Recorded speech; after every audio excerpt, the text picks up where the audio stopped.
L'Assemblée va entendre l'allocution de Son Excellence, Madame Joséphine Joseph Lagou, vice-présidente de la République du Soudan du Sud.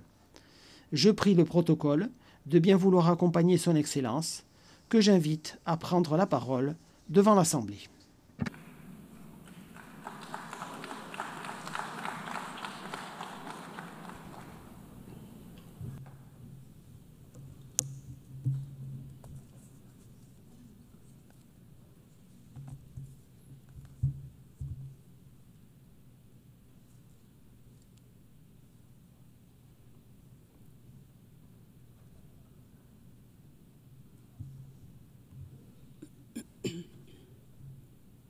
Madame la Présidente, Excellences, chefs d'État et de gouvernement, Mesdames et Messieurs les délégués, Mesdames, Messieurs, je vous transmets les salutations et les meilleurs vœux de mon président, Son Excellence Salva Kiir Mayardit, président de la République du Soudan du Sud. Je vous transmets également les salutations du gouvernement et du peuple du Soudan du Sud. Un message de paix, d'unité, de développement et d'attachement sans faille au partenariat avec les pays du monde entier. Je vous adresse, Madame la Présidente, toutes mes félicitations pour votre élection à la tête de la 80e session de cette Assemblée. Je salue également le secrétaire général des Nations Unies, M. Antonio Gutiérrez, qui fait tout pour promouvoir les principes et objectifs de cette organisation. Le thème choisi pour cette année, Meilleur ensemble, plus de 80 ans au service de la paix, du développement et des droits humains, a un écho retentissant dans notre pays. En effet, le pays est le plus jeune membre de cette organisation des Nations Unies. Après des années de combats armés pour la libération, nous avons accédé à l'indépendance en 2011. Hélas, 2 ans plus tard, le pays a de nouveau sombré dans une guerre civile interne avec l'aide de la communauté internationale. Un accord a été signé en 2018, connu sous le nom d'accord revitalisé pour le règlement du conflit au Soudan du Sud, ce qui a conduit à la formation d'un gouvernement de transition et d'unité nationale, gouvernement qui rassemble les parties belligérantes et d'autres partenaires et acteurs politiques. Des réformes dans le secteur de la sécurité, des mécanismes de justice transitionnelle, des réformes du secteur économique et une commission vérité et réconciliation ont été mis sur pied. L'action affirmative à l'égard des femmes au niveau national et local a également été décrétée. La présidence consiste d'un président et de 5 vice-présidents, dont je fais partie, dont 2 vice-présidents sont des femmes, ce qui permet de respecter le quota établi. Les forces unifiées ont été formées, certaines forces ont été déjà déployées, les autres attendent d'être déployées. La deuxième phase de la réforme du secteur de la sécurité devrait débuter en octobre 2025, le mois prochain. Ainsi, nous aurons complété la mise en œuvre du 2e protocole de l'accord de paix. Les autres protocoles devraient ensuite être mis en œuvre. Le mécanisme de justice transitionnelle est en cours d'élaboration et une commission vérité et réconciliation sera mise en place sous l'égide de l'Union africaine.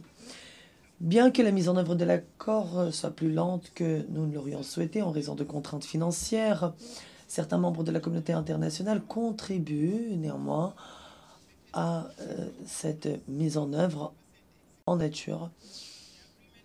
L'accord tient depuis 7 ans et une paix relative est ainsi réalisé, donnant de l'espoir à notre peuple.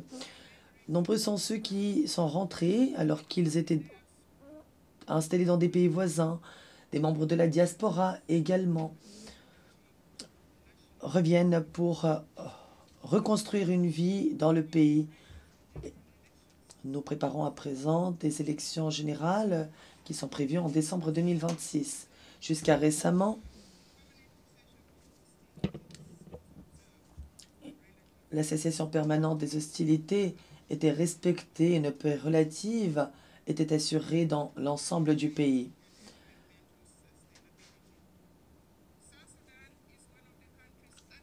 Le Soudan du Sud fait partie des pays les plus exposés aux effets des changements climatiques, bien que notre contribution aux émissions mondiales soit négligeable. Ces 5 dernières années, nous avons connu des inondations à répétition ainsi que des sécheresses prolongées, ce qui a conduit à des récoltes moins bonnes et à des déplacements de population, entre autres problèmes. Ces problèmes menacent donc notre stabilité sociale en empêchant les populations d'accéder à des moyens de subsistance durables. L'action climatique doit donc bénéficier de financements suffisants et prévisibles pour nous aider à lutter contre ce phénomène. Des engagements ont été pris dans l'accord de Paris. Ceux-ci doivent être honorés. Le transfert de technologies, le renforcement des capacités et l'investissement direct étranger devraient également être encouragés. Nous avons des plans d'adaptation et d'atténuation qui doivent bénéficier d'un soutien international. Ceci est central si nous voulons assurer la stabilité environnementale du pays. La communauté internationale ne peut se permettre de fermer les yeux sur l'injustice climatique. Il faut agir ensemble face à ce défi qui traverse les frontières et les dépasse. Le Soudan du Sud va planter 100 millions d'arbres d'ici à 2030. Nous allons également développer l'énergie renouvelable et renforcer notre infrastructure d'approvisionnement en eau pour que les femmes, les jeunes et les personnes handicapées puissent bénéficier de tout cela. Notre engagement en faveur du développement durable et des objectifs de développement durable est inébranlable. Nous avons très peu d'infrastructures, peu de routes, un système de santé défaillant, une pauvreté extrême et une insécurité alimentaire généralisée. Mais nous sommes déterminés à régler ces problèmes. Nous avons défini des thèmes d'action, la gouvernance, la sécurité alimentaire, le genre, l'aide humanitaire et ainsi de suite. Le programme à l'horizon 2030 reste un cadre vital pour la paix et la prospérité. Le Soudan du Sud a bien progressé dans la transformation agricole et notamment dans la création de valeur ajoutée pour plus d'emplois dans l'agriculture et dans la pêche. Cela permettra aux populations de produire leurs propres denrées alimentaires. Notre politique consiste à produire ce que nous mangeons. Certains États sont déjà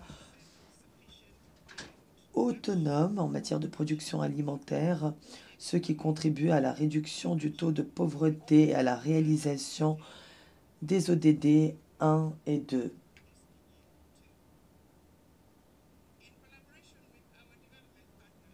En coopération avec nos partenaires, le gouvernement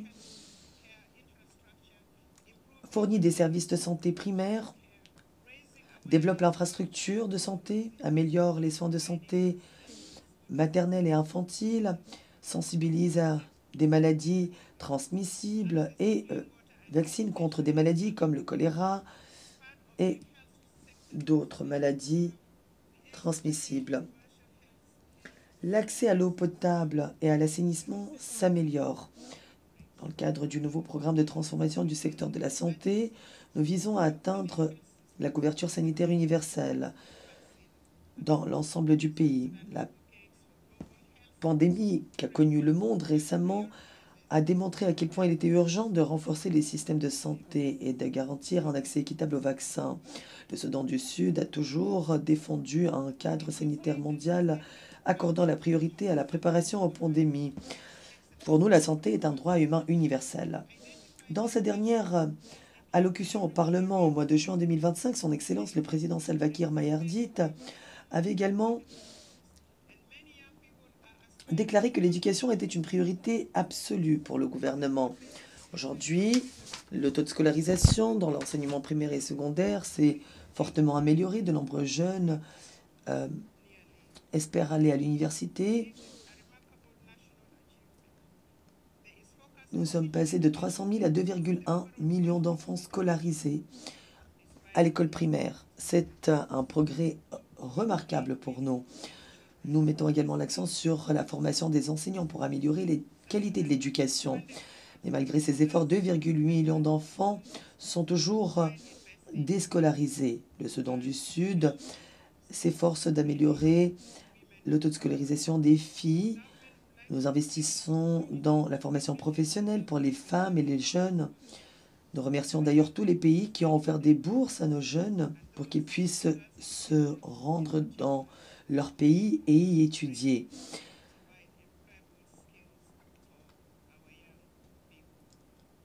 Les jeunes doivent notamment bénéficier de meilleures compétences pour trouver un emploi par la suite. Mais il faut faire beaucoup plus. Le Soudan du Sud est un pays très jeune. Plus de 60% de notre population a moins de 30 ans. Or, nous savons que les jeunes sont l'avenir de toute société. Nos jeunes sont source de fierté. Nous avons récemment participé aux Jeux Olympiques à Paris.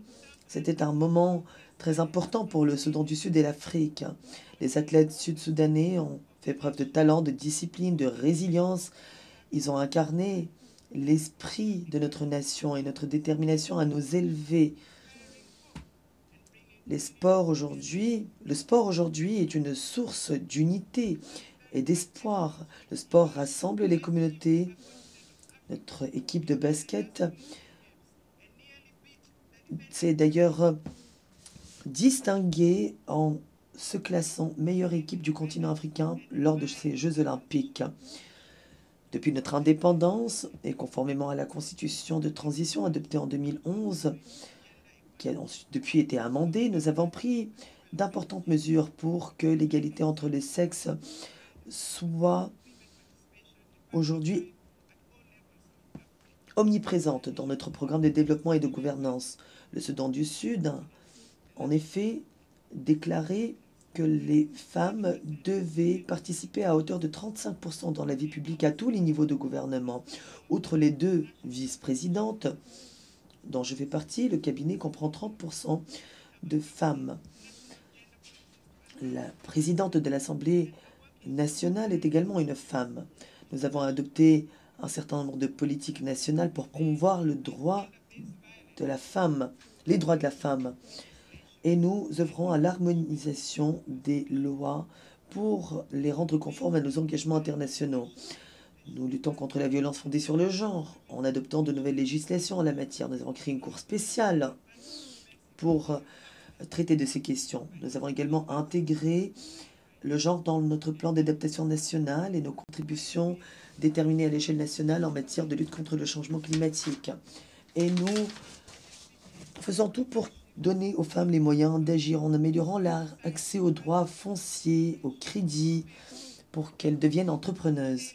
Pour réaliser les EDD, nous devons passer de l'engagement à l'action. Nous devons mettre en lumière l'importance de la coopération multilatérale, du commerce équitable, de l'allègement de la dette et de l'aide ciblée aux pays fragiles et touchés par des conflits. Le Soudan du Sud plaide en faveur de l'annulation des dettes et espère que la communauté internationale l'aidera davantage dans ses efforts.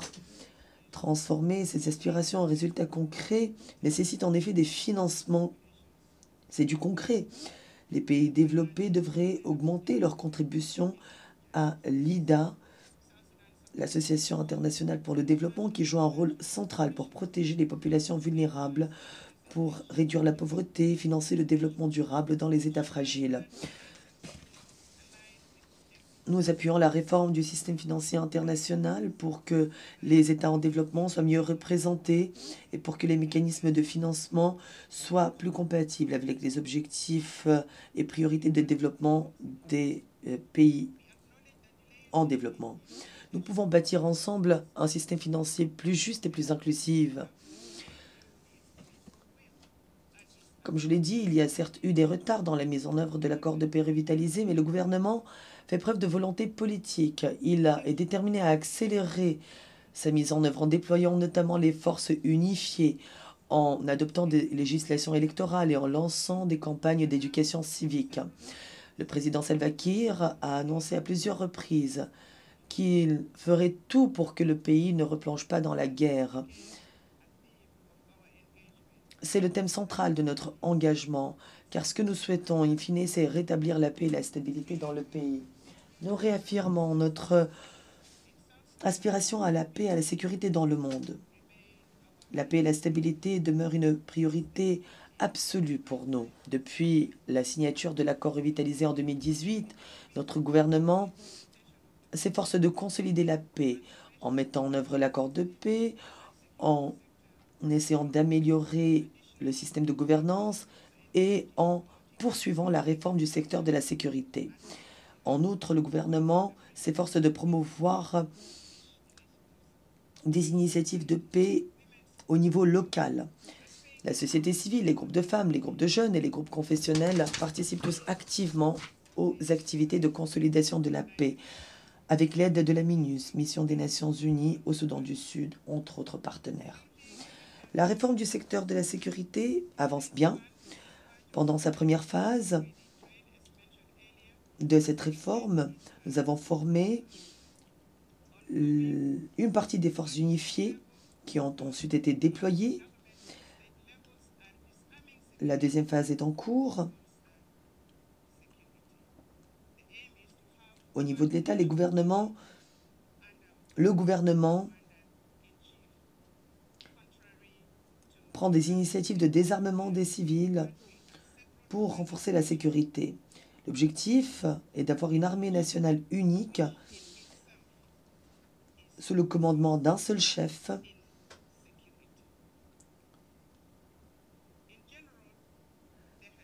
Malheureusement, ce n'est toujours pas le cas aujourd'hui. Nous avons plusieurs commandants, ce qui est bien sûr source d'insécurité. Néanmoins, la paix et la sécurité sont assurées dans le pays, bien que cette paix soit relative, à l'exception de l'attaque récemment menée par la milice de l'armée blanche, associée au premier vice-président, le docteur Riek Machar.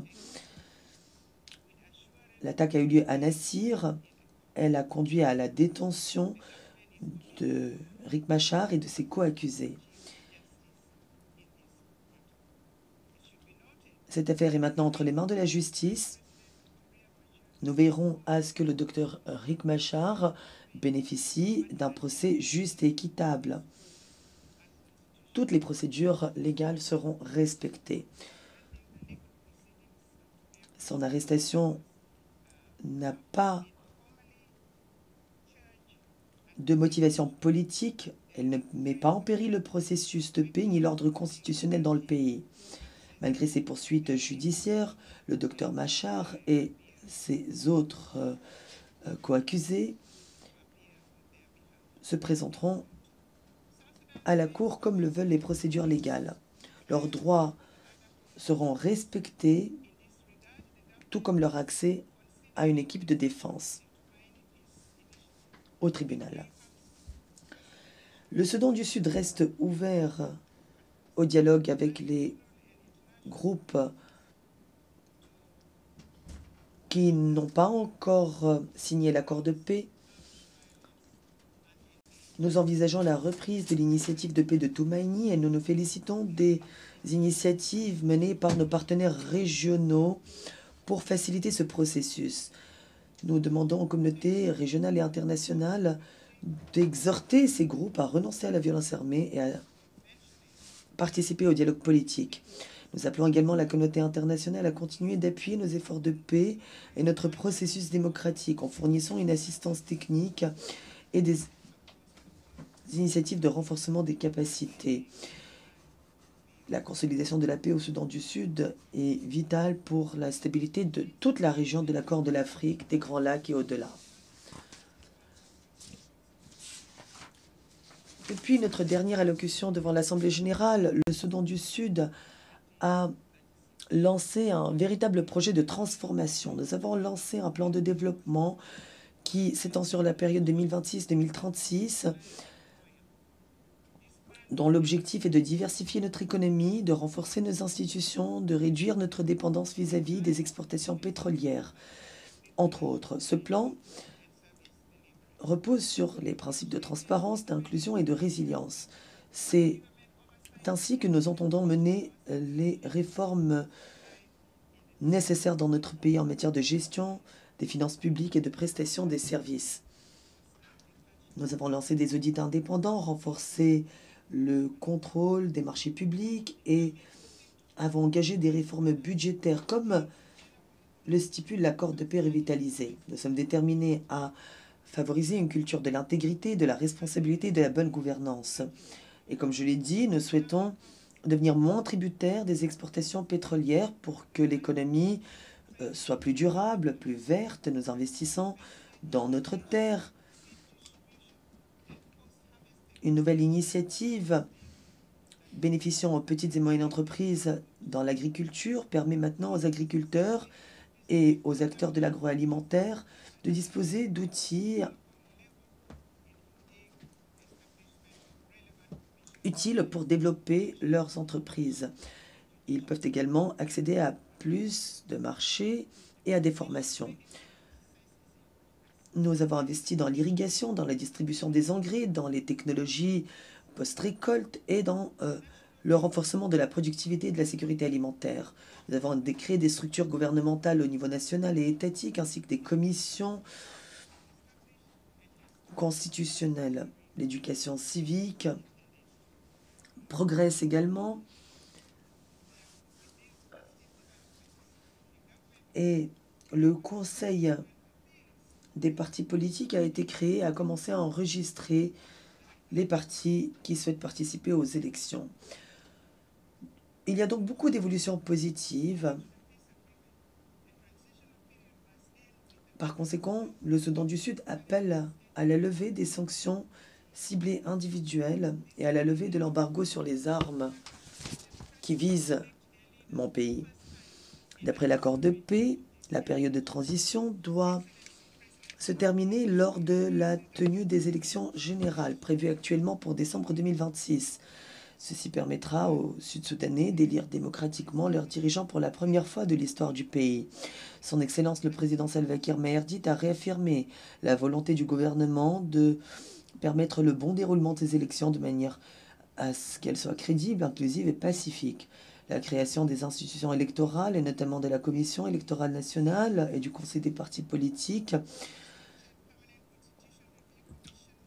y contribue. Le Bureau des statistiques a été restructuré pour qu'un recensement soit réalisé également.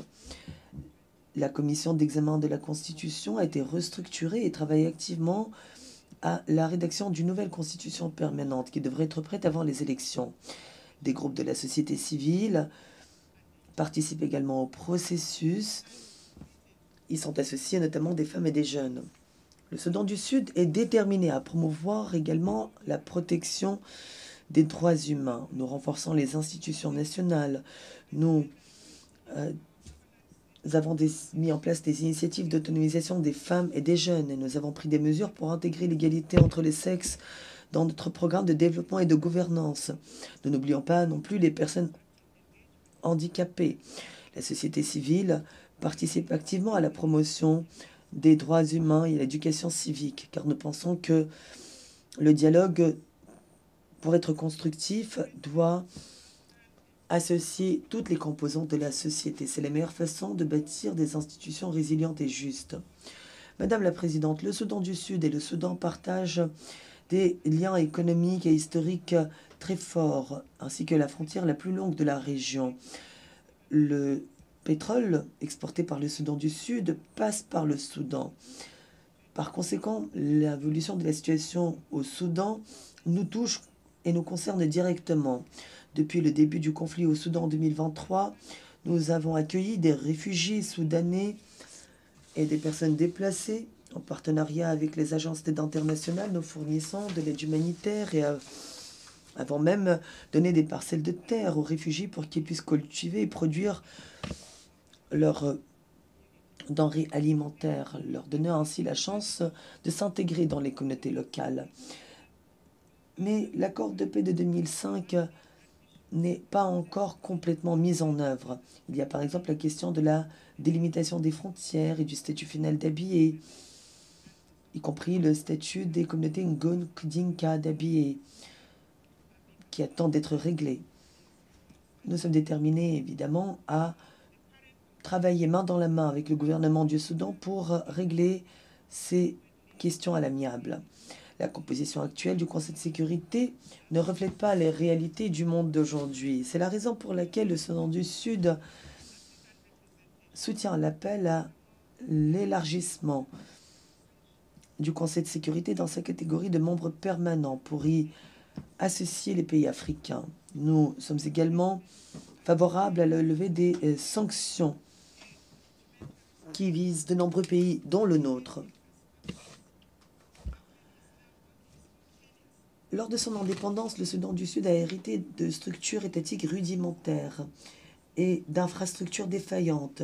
Nous n'avions ni route ni électricité. Le gouvernement fait tout aujourd'hui pour conduire une nation forte et édifier des institutions capables de fournir des services comme la santé, l'éducation et la sécurité. Le Soudan du Sud met tout en œuvre pour assurer cette transition vers le développement.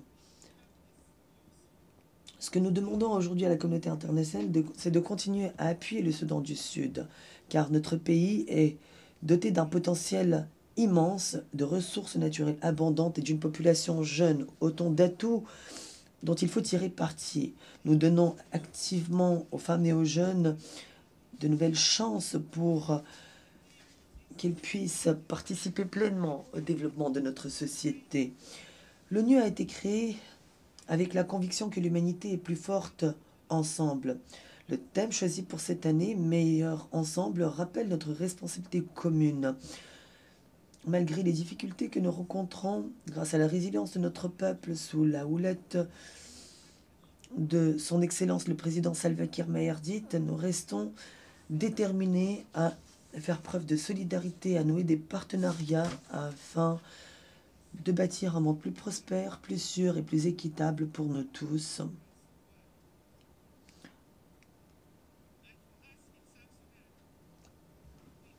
Pour nous aussi, au Soudan du Sud, nous sommes convaincus que nous sommes meilleurs ensemble dans notre pays et dans le monde. Permettez-moi pour conclure de réaffirmer notre détermination à continuer de croire dans les principes des Nations Unies et dans la possibilité d'un monde meilleur fondé sur la solidarité et des objectifs communs. Que Dieu vous bénisse. Merci de votre attention.